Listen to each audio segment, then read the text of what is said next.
Hello, America. I'm Mark Levin, and this is Life, Liberty, and Levin Sunday. Boy, do we have powerful guests for you tonight. We have America's governor, Florida's Governor, Ron DeSantis, and we have America's wise man, Victor Davis Hanson, who will be joining us shortly.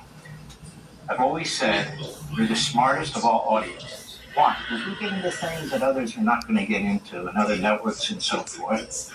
And I don't do the fan dancing and everything else to grab your attention. Substance, intelligence. That's what I do here. And we're going to need that today, right now. I'm going to explain something to you.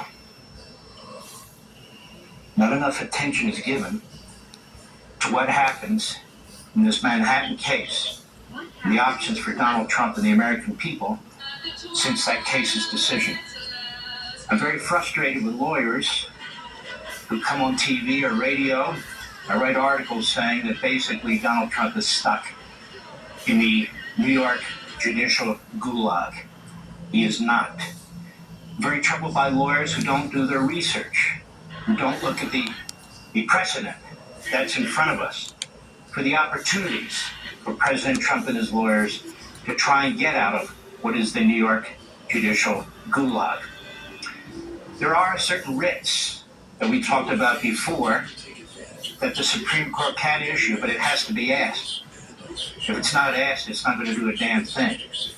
Because it doesn't have original jurisdiction. We don't have a court system like they have in Israel and other places that can see something and say, you know, we're going to get involved in that. That's not the way it works, and we don't want it to work that way. We don't want a super legislature. The court system in this country is bad enough, quite frankly. So what do we do? So I want to walk through this slowly so even the lawyers on MSNBC and CNN can understand, although I don't think they give a damn, but we do, the American people. You have in this case, apart from all the local issues and all the rest, issues involving federal election law, issues involving the presidential election, the highest federal official in the nation being chosen. You have federal constitutional issues, First Amendment, free speech. The gag order, yes, but even more than that, the idea that a non-disclosure agreement violates campaign laws is not only false on the law, but that would violate the First Amendment. The Fifth Amendment, due process and equal protection rights, also conveyed on the states by the 14th Amendment, as they were ratified, that amendment after the Civil War, and the Sixth Amendment. You have a right to competent counsel. The counsel can't be competent when they're endlessly being interrupted, sabotaged, can't call proper witnesses, don't have notice of what laws are involved, and so forth and so on. Then you have facts. Facts that suggest, well, this isn't a mistake, the timing of the case. After the federal authorities rejected it, and local authorities rejected it, this case was brought for the purpose of interfering in a federal election, federal campaign, and usurping federal authority. And it was timed in order to create this very convoluted, slow appellate process within the state. So major issues could not be resolved, even if that was the proper line of appellate courts before the election. So this is a ongoing violation. Now the question is whether Donald Trump will have to wear an ankle brace, whether he'll have to get permission from a probation officer every time he travels to a state, whether sentencing will be stayed, and on and on. So we're all waiting around for politically Democrat judges to make decisions that belong in the federal government. This is fundamental. And it's not just one instance. These are multiple federal, constitutional, and legal issues that cannot be resolved by the state of New York, that must be resolved at the federal level. Must be resolved at the federal level. The issues are compelling. They're overwhelming. For this election and future elections, for this republic, how we elect presidents, and for our electoral system. If there's ever been a case that the Supreme Court should take up, and I would argue would take up, it's this case. It checks off all the unconstitutional and unlawful activities that would trigger Supreme Court intervention. Now, I can't predict that in advance. The basic pushback I get from some of these lawyers who really don't understand what they're saying is, well, the court's not going to take it up. How do they know? The court took up Bush versus Gore. The Bush and Cheney campaign weren't waiting around for a final decision by the Florida Supreme Court and said, well, the Supreme Court won't take up the case. They took the case to the Supreme Court. They weren't even sure how to characterize their case as an emergency appeal. The court accepted it as a writ of certiorari. Doesn't matter. On December 8th, in a 4-3 decision, the Florida Supreme Court ordered immediate manual recounts of overvotes for the office of president in all counties where such recounts had not already taken place. They were changing state election law, and they were cherry-picking counties that would help Gore. The Bush campaign petitioned the U.S. Supreme Court for a stay of the recount order, Res Britannica, which was granted on December 9th. Treating the petition as a writ of certiorari, a formal request for review, the court agreed to take up the case, Bush versus Gore. The Florida Supreme Court was out of control. They were interfering with the eventual electoral count in Florida. They were trying to deliver the race to Gore. The justices, among other things, they're flesh and blood. They're human beings. They shower like we do. They eat like we do. They do other things like we do. And they see what's taking place. They saw that this court was out of control, changing election laws to advantage Al Gore, and the Supreme Court knew it.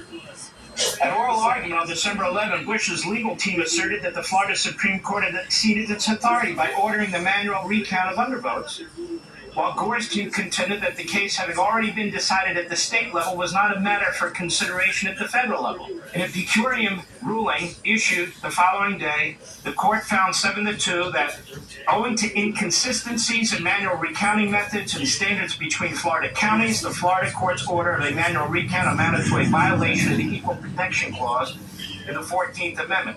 By a smaller majority, 5-4, the court also ruled that no new recount could take place because none could be finished by the safe harbor deadline, the date set by federal law by which states were required to resolve any disputes regarding the selection of presidential electors in order to guarantee that their final determination, quote, shall be conclusive and shall govern in the counting of the electoral votes as provided in the Constitution, unquote. The extent to which the court went to stop what the Florida court was to stop the recounts in the middle of the recounts, to say that's enough, your deadline has been met, and that's the end of it in Florida, is far more extraordinary than anything Donald Trump and his lawyers would be asking the Supreme Court to do. Why? These are federal law, federal constitutional violations, federal jurisdictional violations by an acting state judge and a prosecutor, by two people. And it's ongoing. Sentencing and other issues have to be decided by the local judge, and then the appellate level, and then the level after that. This is an ongoing violation. It doesn't even matter what the final court has to say. Again, if I'm Donald Trump's lawyers, I go through that process, but you go to the Supreme Court of the United States. Now, how do we get to the Supreme Court of the United States? This is where people get bogged down. There are writs and common law. And it really doesn't matter which writ you follow. Here's a piece by former Attorney General Griffin Bell. He would later become Attorney General under Jimmy Carter. In the Southern Methodist University Law School Law Review, the federal appellate courts and all writs. And it discusses what these common law writs are. Now, it discusses it in the context of a specific statute, the All Writs Act, that was passed as part of the original Judiciary Act in 1789. Not to get into the weeds, we're smart, we can follow this. The peremptory common law writs are among the most potent weapons in the judicial arsenal. These common law writs are used. They're rare, but they're used more and more within the federal chain the courts.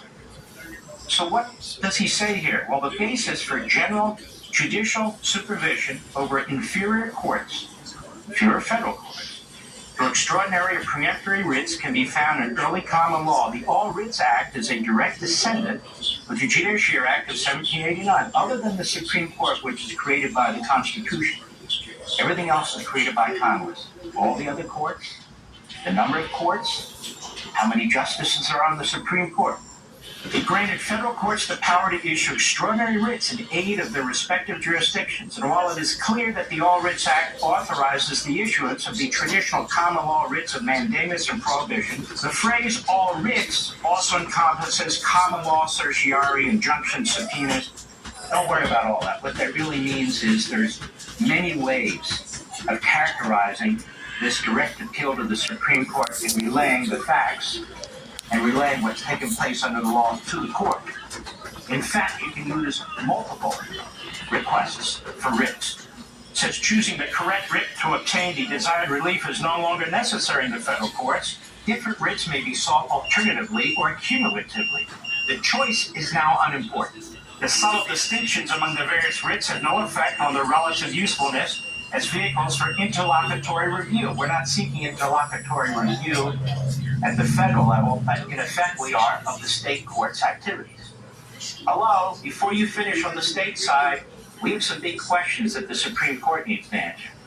The jurisdictional prerequisite for application of the All Writs Act is simply that the writ be necessary and appropriate in aid of the jurisdiction of the issuing court. The Supreme Court in Levin versus Howe's Letter Company explained the power of the courts of appeals under the Act. Quote, the question of naked power has long been settled by this court. Since the Court of Appeals could at some stage of the proceedings entertain appeals in these cases, this power in proper circumstances to issue writs of mandamus reaching them. This is an expression of prospective or concurrent appellate jurisdiction. The power of the courts of appeals to issue writs is not limited to cases where an appeal has already been filed. Rather, this power of review extends to all proceedings where the actions of the trial judge at some future stage of the litigation may be reviewable. That applies to the federal chain. But as I explained here, we have violations of federal law, of federal constitutional provisions by a state court. Now, does the Supreme Court, does the federal government ever get involved in state court decisions or state law decisions or state regulatory decisions? You better believe it. There are things called express federal preemption, which is what we have here. Federal Constitution, federal due process rights, federal equal protection rights under the Constitution applies to the states. Federal jurisdiction under the federal election law, under a federal presidential election, and I could go on and on and on. You have implied federal preemption. You have states that are obstructing federal preemption. You have all this litigation and precedential activity that's taken place before it gives the Supreme Court jurisdiction. A state cannot regulate Congress, which is what it's doing in that court when it takes over authority for determining what a federal election violation is. That's important. Or the Equal Protection Clause, or the Due Process Clause, or the First Amendment Free Speech Clause about a non-disclosure agreement. Federal courts, starting with the Supreme Court, have intervened in state action before.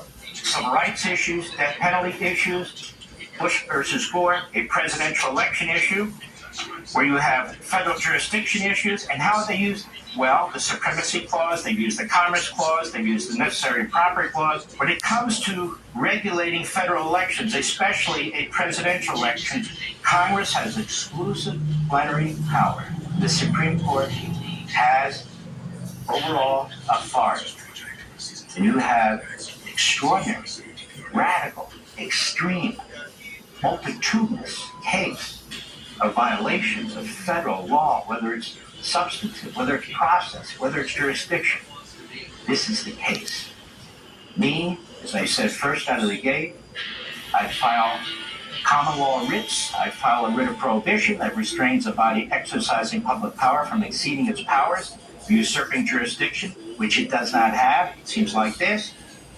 You can file a writ of mandamus, ordering a lower court, in this case the state courts, to stay their actions while the court consider it. It might go with a writ of certiorari, arguing that there is a statutory basis for it. It doesn't matter. You've got to take it to the door of the Supreme Court. They will decide whether to take it or not. And if they don't, shame on them.